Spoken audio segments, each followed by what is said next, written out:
why do woke gaming journalists keep attacking video game franchises that a majority of people love? I'll tell you why. It's because it doesn't fit their narrative. It's because it doesn't have some kind of forced identity politics in it, which is why franchises like Street Fighter have been under scrutiny for being over-sexualized, because it's heterosexual. It's not gay, right? We're not allowed to like Jury or Cammy because they're too sexualized. In fact, look at this opinion piece that says Street Fighter 6 didn't have to embarrass itself with Sexist Fan Service.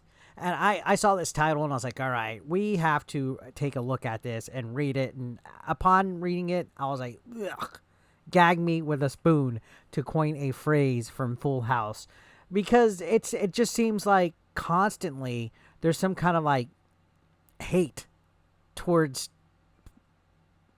strong, sexy things, strong females, hell, even strong males. If they're straight, they're not allowed to be strong at all. They're not allowed to be some kind of inspirational thing. That's why they changed like Lara Croft throughout the years, which we'll get into that boat. But yeah, this article was fucking nuts to take a look at of, and I'm gonna give my thoughts quickly on it instead of reading through the article because I already read through it. But again, it's always kind of disheartening to see game journalists kind of like, I guess, unnecessarily attack popular content. Sure, I guess it's a way of clickbait. I guess they do it for the views, they do it for the controversy, same way that I'm making this video, I guess. But to criticize a game like Street Fighter 6 as offensive and embarrassing, that's a little bit harsh. Again, there's been a small focus on Street Fighter 6. A while back, I read an article from The Gamer that talked about how Cammy's outfit was gross and disgusting because it was a thong leotard, essentially. I didn't see that many complaints in my comment section. Maybe we're all a whole bunch of incels. I don't know. Now, how did Street Fighter embarrass itself with fan service is what I want to know. These game journalists like to, well, I would say self-proclaimed game journalists, like to kind of make these articles that attract people to diminish the popularity of games like Street Fighter. They dub them sexist, and also, like, sexist is a buzzword that they tend to throw out quite often. But I think real Street Fighter fans aren't against this alleged sexualization. They understand Cammy, because she's been a character since the OG days. They understand Jury. But also on top of that, it's not just over-sexualization of female characters in this game. Literally, like, every male fighter in Street Fighter is shirtless, is very muscular and masculine, and I guess to an extent sexy as well. Like, I would think that Ryu is pretty sexy myself. I don't know about you guys, but it's the least of the worries. I don't know why there's this sense of activism against video games, because these same people aren't complaining when video games promote narratives for like LGBTQ or anything like that. They would applaud it. If every single character in Street Fighter was gay, they would applaud it. And that's not the case. Now, again, Street Fighter is a fighting game. It's known for intense battles, and you got to take realism out of place. You got to take equality out of place. It's literally about fighting. Men and women could fight each other in this fucking game. There's no sense of realism with characters like Blanca. All right. And like I said, the guys are subject to just as much sexualization, if not more, when you see how often ripped they are, how shirtless they are. And I feel the term fan service is only used as another buzzword like sexist and stuff like that. Of course, it's fan service to have Cammy in her hot ass classic outfit, because it's the classic outfit that she had when she first appeared. How is it cringe? How is it embarrassing? Is it because you can go into a photo mode, or there's certain angles where you can look up her butt crack or appreciate the curves of her body or whatever?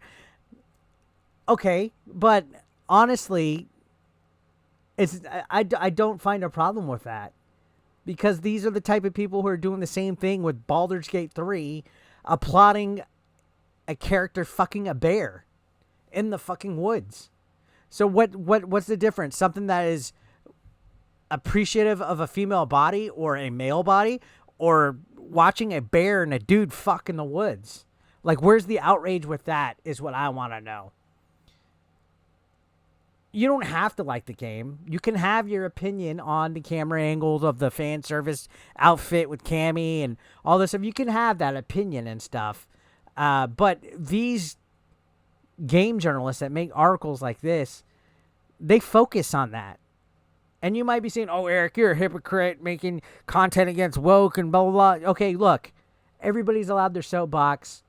I just think mine is a little bit more cleaner with the Irish Spring instead of the Axe 2-in-1 shampoo body wash they're using. No, I'm just kidding. The point is that certain gaming journalists like to cause this controversy to get clicks, but at the same time they're also pushing a narrative. I'm not pushing a narrative when I give my opinion on whether something is good or bad, in my view. I'm just strictly giving my opinion. I've never tried to sway somebody to have the same beliefs as I should, and I never shamed anybody for having anything opposite, because I understand life is not about being an echo chamber. It's not about liking the same things.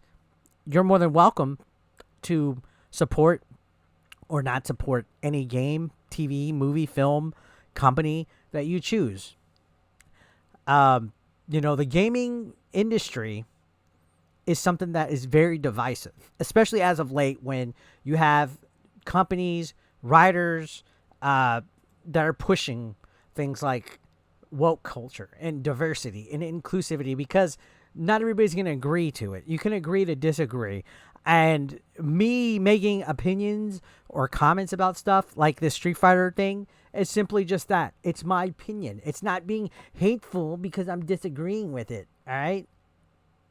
I think Street Fighter 6 has always been a pretty inclusive franchise. It's always been pretty equal as far as the fan base and community goes. I know plenty of women that play the game. Destiny FOMO, for example. She's an awesome Street Fighter player.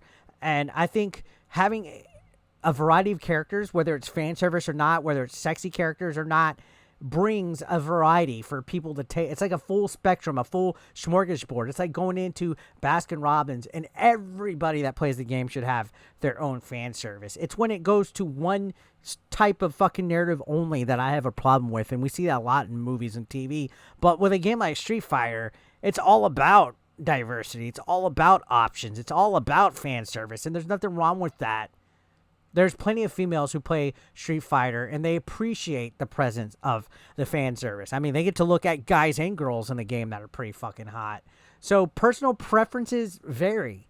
And yeah, I understand that this journalist has the right to their opinion, but just reading this article, it feels like they're condemning every aspect of the game that fans like. And I feel that they're shaming people for liking it. And again, this isn't the first time they've targeted Street Fighter. They just did it recently with the cammy outfit, saying that it's baseless and gross and disgusting. And I don't know. I think it's a good thing that Capcom, the developers, the people that made Street Fighter 6, try to add such a variety. I mean, we even have that one character that's clearly the announcer that's like LGBTQ. Who cares, right? Because there's so much for everybody in the game, and that's what it's all about. Everything should be about everybody, not just my way or the highway. And that's why I call it woke culture, because a lot of this wokeness, a lot of these gaming journalists that are fucking hypocrites, they want only their way, and fuck that. I appreciate the fan service. Thank you, Street Fighter 6.